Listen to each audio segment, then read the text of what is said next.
Berger Paints Bangladesh লিমিটেডের উদ্যোগে দ্বিতীয়বারের মতো আয়োজন করা হয়েছে Berger award for interior design. Interior ডিজাইনের অসাধারণ প্রতিভার স্বীকৃতি ও সৃজনশীল ব্যক্তিত্বদের সম্মাননা জানাতে এই অনুষ্ঠানের আয়োজন করা হয়।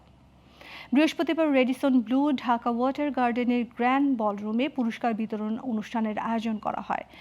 বিআইডি 2025-এ প্রফেশনাল ও অ্যামেচার এই দুই বিভাগে 208টি প্রকল্প জমা পড়ে। এর মধ্যে পুরস্কার দেওয়া হয় 60টি প্রকল্পকে।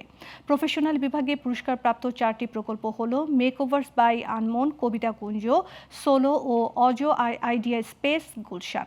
অ্যামেচার বিভাগে পুরস্কৃত হয় বীর চট্টলা। আর প্রফেশনাল বিভাগে যাত্রা বাংলাদেশ এবং ছেই ব্লু প্রকল্পকে কমেন্ডেশন অ্যাওয়ার্ড প্রদান করা হয়। অনুষ্ঠানের স্থপতি শামসুল ওয়ারেস, বার্জার পেইন্টসের ব্যবস্থাপনা পরিচালক রূপালী হক চৌধুরী ও প্রধান পরিচালনা কর্মকর্তা ও পরিচালক মোহাম্মদ মুহসিন হাবিব চৌধুরী উপস্থিত ছিলেন।